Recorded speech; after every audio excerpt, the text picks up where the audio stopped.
Happy Halloween, everybody. Just in case you didn't get the announcement earlier this month, book number, I think is 22, is out now. It's the 7th edition of the 100 stories. It's basically the book version of this podcast, but a lot of these stories are not going to become podcast episodes for several years down the road, because I have basically mapped out this entire show for the next several years, and there's also 6 other editions of this book to go through. So there's a lot.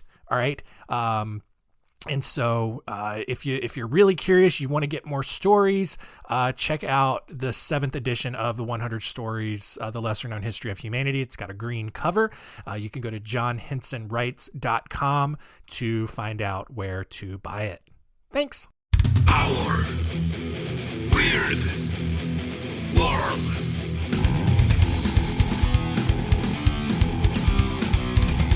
Welcome to Our Weird World. I'm your host, John Henson, and happy Halloween if you're listening on the day that this comes out, because, I mean, of course you are. What else are you listening to on Monday, except for probably some of the other podcasts that come out on Monday? That's not important. Finishing up our month-long little spooky series on different Halloween-themed topics, and this week we're going to wrap it up with 4 stories of some haunted houses, some more well-known haunted houses.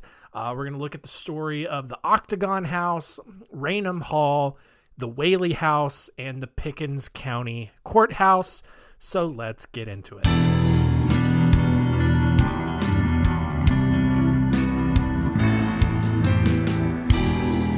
Story time. Our first story here is of the Octagon House, which was this large colonial estate. It's located at 1799 New York Avenue Northwest in the Foggy Bottom section of Washington, D.C. It was built in 1799 by John Taylor II for his son, Colonel John Taylor III. For a brief period following the War of 1812, when the White House was burned, this house was actually occupied by President James Madison, where he actually ended up ratifying the Treaty of Ghent, which ended the War of 1812. So it's a very historically significant house. In 1898, almost 100 years after the house was built, the American Institute of Architects chose the Octagon House as the site for their national headquarters, and the institute stayed there until the 1960s. Since then, since around 1970, the house has acted as a museum, which was hosted by the American Institute of Architects Foundation. Obviously, though, there's more to it than that. The Octagon House is reportedly the most haunted house in Washington, D.C. The oldest ghost story around this house dates back to the mid-1800s, when the servants' call bells mysteriously rang without anyone touching them. At the time, in the mid-1800s, the house did hold slaves because, which then in turn had bells that were used to summon them. So the ghosts of the dead slaves would allegedly ring those bells to announce their presence in the house. According to Virginia Taylor, who was John Taylor III's granddaughter, the bells rang constantly after John's death, even after the wires had been cut. The bell phenomenon was also witnessed by Marianne Gouverneur. I don't know. It's spelled really weird. It's probably governor, but there's like U's in it. Like there's not supposed to be a U at all in the word governor, but there's like 2 of them. Anyway, but Marianne Gouverneur, who was the wife of the first American consul to Fuzhou, China, also Mary Clemmer Ames, a journalist and poet, both witnessed these bells ringing without anyone actually touching them. The bells were finally removed from the house because they kept ringing on their own, and the ringing obviously stopped.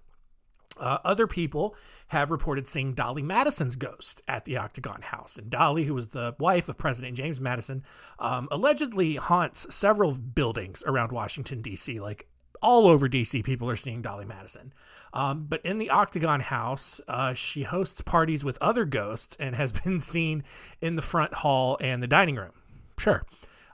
Two of Colonel Taylor's daughters are also thought to haunt the Octagon House, though there's no historical evidence or recorded sightings of the ghosts. People are just like, yeah, they're there, probably. Why not? In 1888, 12 men spent a night in the Octagon House, either to attempt to get rid of the ghosts or prove that the house wasn't actually haunted. And here I'll read an excerpt from an 1892 account of that night. Yeah, I'll put some spooky music behind it too. At the hour of midnight, as I and two others were crossing the threshold of a room on the second floor, 3 feminine shrieks rose from the center of the room. Aghast we stood. From all quarters the party rushed, too brave to desert, yet cowards at heart. We watched the gray light of morning dawn, and each man of us thanked God his night among ghosts was past. After those screams, our band was closely knit together. Collectively, we listened through the waning hours of night to the clanking of sabers and trampling footfalls. Okay, yeah, sure. Basically, if you couldn't understand old-timey 1800s English, basically this group of people went and spent a night at the Octagon House, and they heard all kinds of sound like sword fighting and people running up and down the halls. They heard women screaming from other rooms when there weren't other women there. So just all kinds of stuff that they experienced allegedly. And they believe that the house is haunted.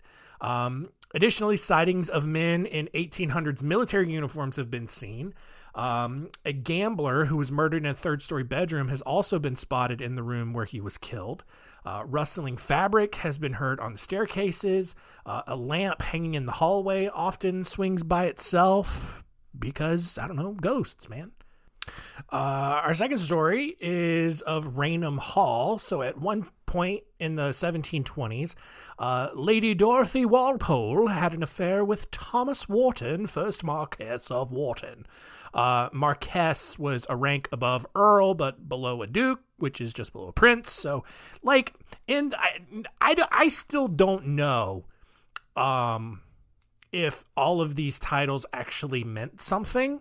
Because, I went back, I did my family tree, during the pandemic, and, there were just so many people in my family tree. I was able to, trace a line or two back over to England, and there were so many that were, Earl of this and whatever of that, and it's, it seemed like almost everyone in England, especially, in the 15, 16, 1700s, was, Duke of this or Earl of this. And so Thomas Wharton was 1st Marquess of Wharton. I don't know what a Marquess is, but again, it's above an Earl, but below a Duke. So it kind of goes like this. It goes Prince, Duke, Marquess, which I'd never heard of until this story, and then Earl. Lots of Earls out there for sure. I don't know, man. British. Walpole's actual husband, Lady Dorothy's actual husband, Charles Townshend, who was known locally for his violent temper, punished Dorothy by locking her in various rooms in their home, which was known as Raynham Hall. She eventually died from smallpox in 1726, having not seen the light of day since the discovery of the affair. So over 100 years later, Lord Charles Townshend, which obviously is a different one from the Charles Townshend that got cheated on, he inherited Raynham Hall and invited several dignitaries over for a Christmas celebration. One guest, Colonel Loftus, remarked to Townshend that he had seen a, quote, brown lady one night as he walked to his bedroom.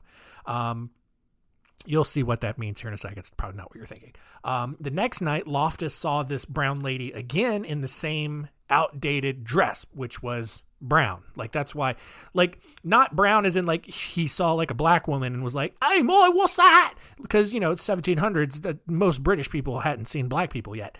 But no, you're just wearing this old, outdated brown dress. And so he just called her a brown lady. He also noted, somewhat more unsettlingly, that there were holes where her eyes should have been and that her face was emitting this weird glow. The next year, Captain Frederick Marriott requested to spend a night in one of the rooms at Raynham Hall to prove that this thing that Colonel Loftus was talking about was not real, and that it was instead the work of smugglers attempting to keep people from learning what was really going on, like it was like some bad episode of Scooby-Doo.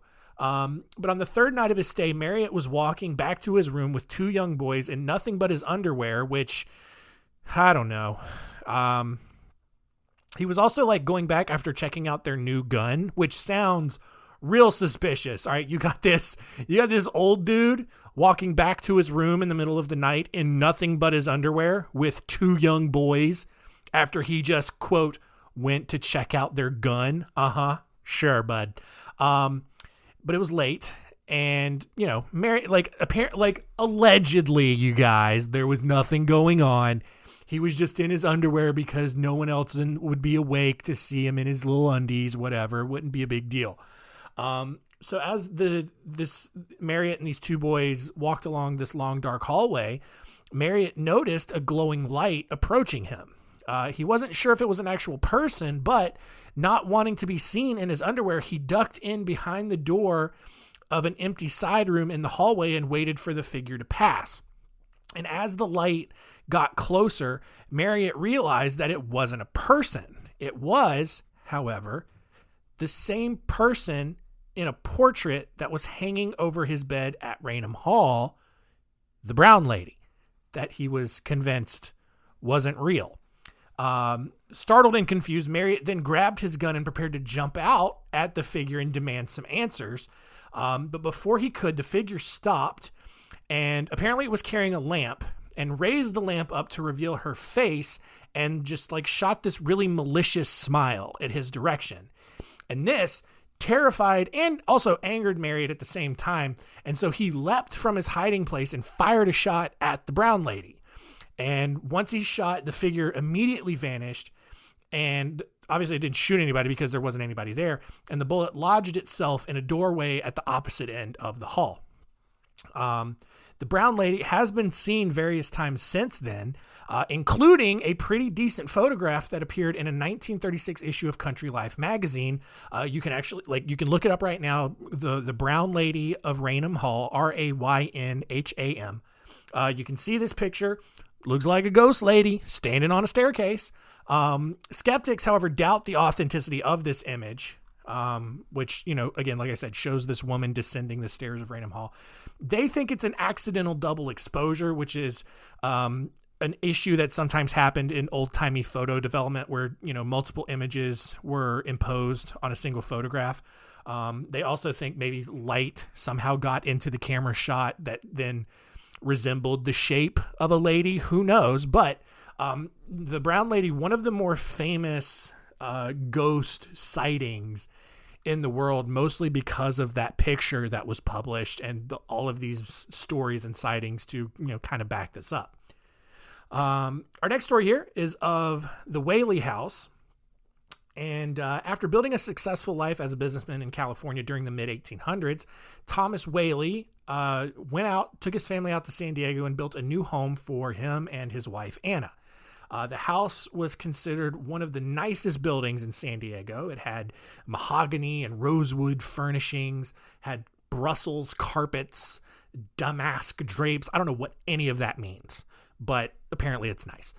The couple had 6 children, including one who died of scarlet fever at 18 months old in 1858, which is just kind of what happened to kids sometimes back then.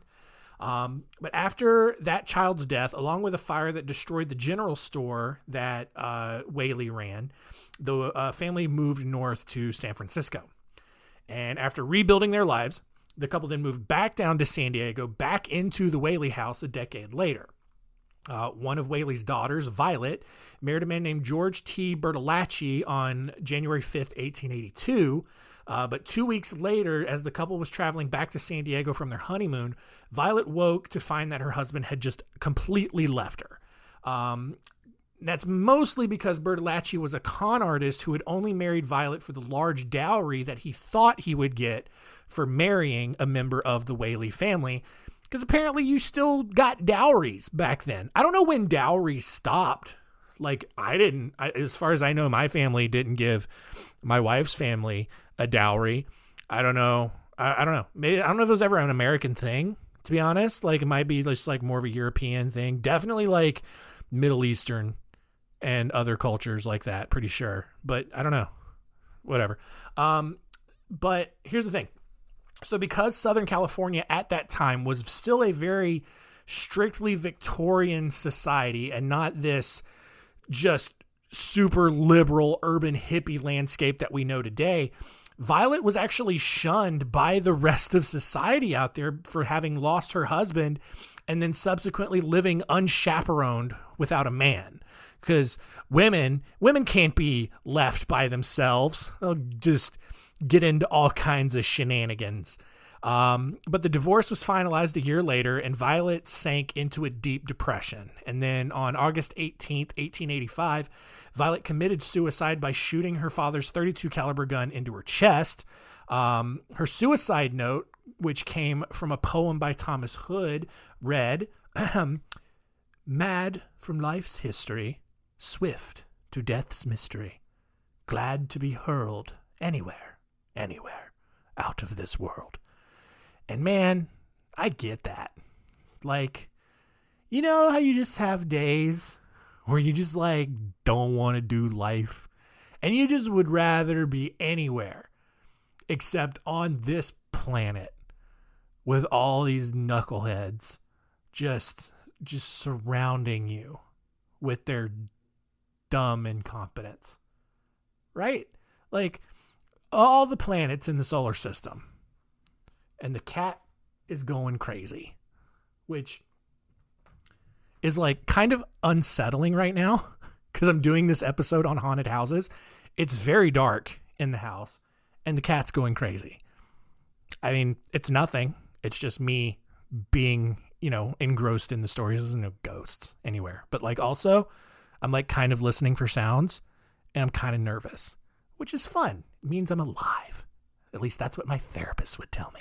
Anyway, Violet, she commits suicide. Another Whaley daughter, Corinne, then had her engagement broken because of the stigma of Violet's suicide. And so Thomas built another house for his family in downtown San Diego since the original house had just kind of become a really depressing place. And I get it. Like, I think if your kid commits suicide in your house, like you can't stay there, right? Like you got to move. If anybody dies in your house, you got to move. So for 20 years, the original Whaley House sat vacant. And then in 1909, one of Whaley's sons decided to restore the house and open it as a tourist attraction, promoting it as a historical landmark and using it as a platform for him to build his music career. Well, by 1912, the surviving Whaley children, Anna, Corinne, Francis, and George, as well as Thomas's widow, had moved back into the house where they had all died by 1953. Over the next few years, the house served several purposes. One bedroom was converted into a theater where a traveling troupe performed, which that's got to be a giant bedroom if you can just convert a whole bedroom into a theater. Another part of the house was turned into a general store. The house also served as the San Diego County Courthouse in 1869. However, in 2005, Life magazine called the Whaley House the most haunted house in America. Shortly after moving in, several members of the Whaley family reported hearing footsteps, which they thought belonged to the ghost of Yankee Jim Robinson, who was this outlaw who had been hanged on their property for stealing a boat before the home was constructed. And then also after the house became a tourist attraction, several visitors reported seeing apparitions of Thomas and Anna Whaley. Reportings continue to come in all the time. Maybe it's super haunted. Who knows? But that is, the Whaley House is one of the most famous haunted houses in the country.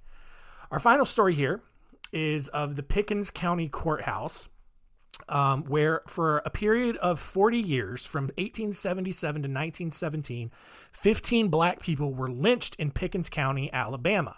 Shockingly, that was only the fifth highest total in the state. Possibly more shocking that it was only 15. Like, I feel like, 15 in 40 years is not like the worst ratio, but like also like how many went unreported, right? One of those men that was lynched was Henry Wells, and this is like kind of his story, but it's mostly about the Pickens County Courthouse. On November 16th, 1876, the Pickens County Courthouse in Alabama burned to the ground. This was the second courthouse the town had after Union troops had burned the first one during the Civil War.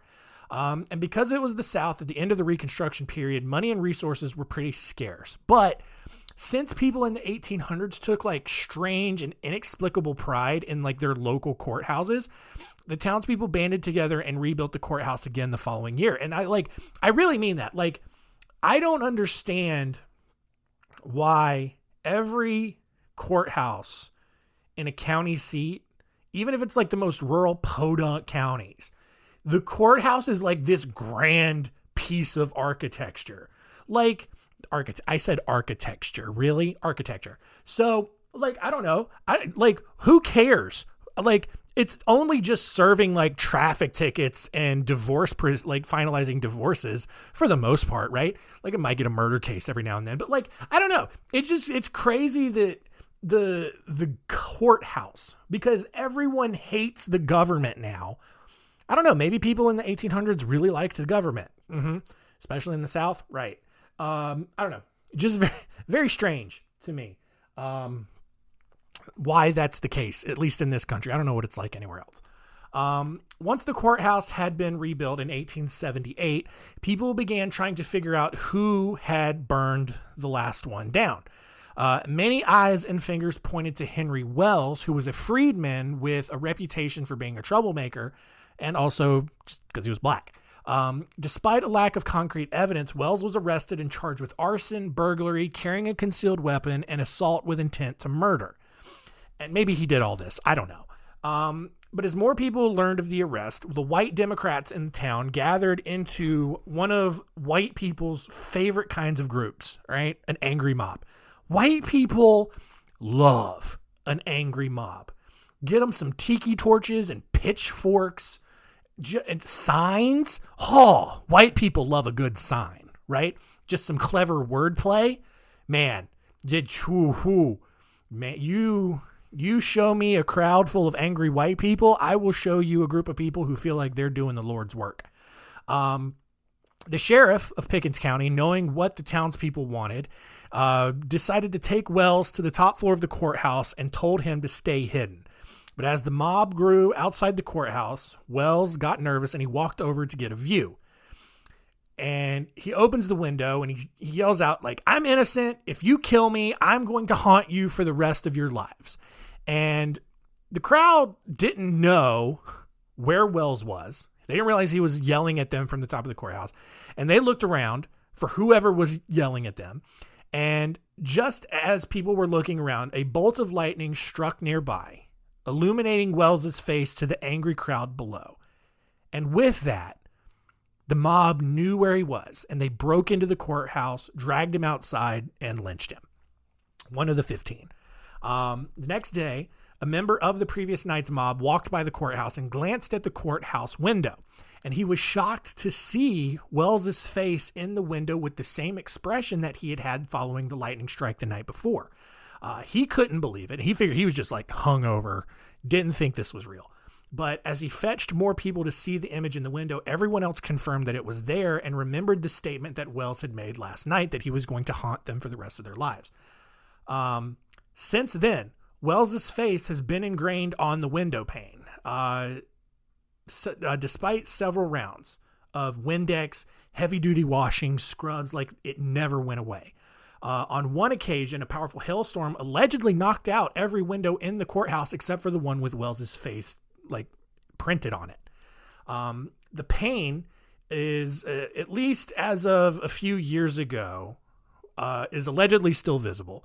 The town of Carrollton, Alabama, where the courthouse is located, even installed a reflective sign at the top of the building with an arrow pointing to the window so people who are driving or walking by could be reminded of what happens to black people in Carrollton. I mean, to see the reflection of Wells's face in the South, not that Carrollton's going to lynch more black people. Surely they're not, right? However, there are a couple of holes to this story because there's no definitive dates for any of this. And For starters, like, historians kind of believe this story was actually the combination of two different stories. They think that the person who was actually lynched was a man named Nathaniel Pierce, who was being held on murder charges on September 26, 1877, when a mob broke in and dragged him out, as they do. Wells, on the other hand, was a real person, but he was arrested sometime in January 1878 when his accomplice in an arson and burglary case named Bill Buckhalter was arrested and actually accused Wells of burning down the original courthouse. Wells then tried to run away when police arrived to confront him about the accusations, but he was quickly shot twice and taken into custody. Then, after being beaten into a confession, Wells admitted to burning down the courthouse, but then died from his gunshot wounds a few days later, not from being lynched or haunting the courthouse store or whatever. On February 20th, 1878, the West Alabamian newspaper ran a story about new windows being installed in the courthouse because it's apparently a very slow news day. This included the window with the face on it, which would not have been installed until several weeks after both Pierce and Wells had been dead, or maybe the lynching happened later in 1878, but no one knows because Alabamians did not care about keeping detailed historical records back then. What is true, though, is that at least for a while, I don't know if it's changed since then, but I mean, at least when I found this story a few years ago, there was like an actual face printed on this window in the courthouse. The city did truly have a reflective sign up above it pointing to that window so people could see it.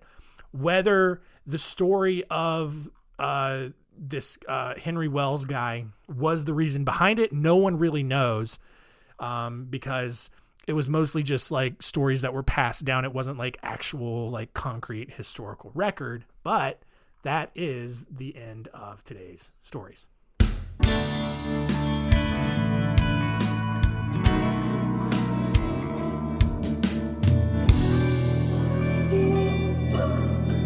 So there we go. That is a wrap on our Halloween-themed episodes.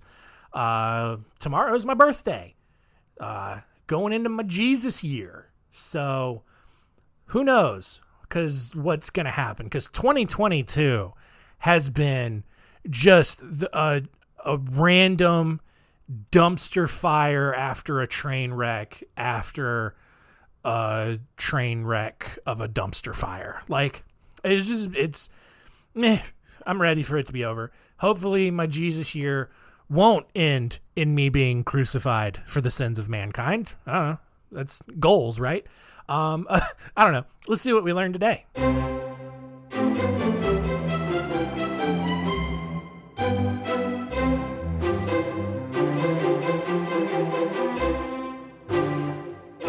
What did we learn? Number one, the Octagon House in Washington, D.C., not an MMA training ground, but just a house that is the most haunted house in Washington, D.C. All kinds of ghosts and political figures haunting the Octagon House there.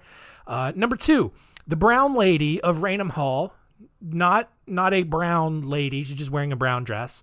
But one of the more famous ghost stories, sightings, you can see the picture of the brown lady. Just Google it. It appeared in a magazine in 1936, but you can see it now.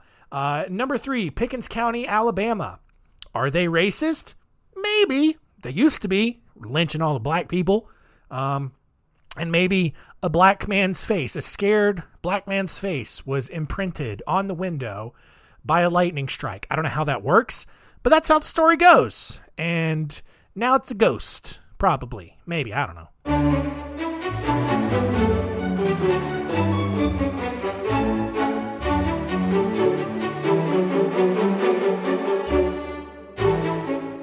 Next week on Our Weird World, we are kind of celebrating Veterans Day early. I mean, it's going to be a military-themed episode.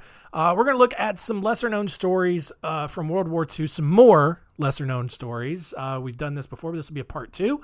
We're going to look at the stories of Ken Gatward, Joe Duckworth, Marcel Petiot, and the Demon Corps. Bleh. I don't know. It's not what it sounds like, trust me. But that's going to do it for this week. Thank you all for listening. Hope you enjoyed the spooky Halloween-themed episodes. We'll do it again next year. But going to get back into the regular swing of things next week. So thanks for listening. Keep telling all your friends and keep it weird.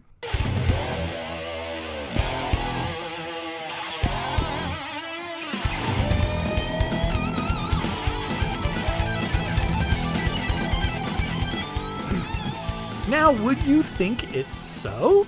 I tried to let you go. Turn on my blinker light, and then I swang it slow. And they upset for show, 'cause they think they know that they catchin' me with plenty of the drank and the dro. So they get behind me, trying to check my tags. Look at my rear view and they smilin', thinking they'll catch me on the wrong. Well, keep trying. 'Cause they denyin' that it's racial profilin'. Houston, Texas, you can check my tags. Pull me over, try to check my slab. Glove compartment, gotta get my cash, 'cause the crooked cops try to come up fast. And being the baller that I am, I talk to them, giving a damn about 'em not feeling my attitude. When they realize I ain't even riding dirty, bet you'll be leaving with an even madder mood. I'ma laugh at you, and then I have to cruise, jamming number 2 on some old DJ screw. You can't arrest me, plus you can't sue. This is a message to the laws, tell 'em we hate you. I can't be touched or tell 'em that they should have known. Tipping down, sitting crooked on my chrome, booking my phone, finding a chick I want to bone. Like they couldn't stop me, I'm about to pull up at your home, and it's on. They see me rolling, they hatin', patrolling, and trying to catch me riding dirty. Trying to catch me riding dirty. My music's so loud, I'm swangin'.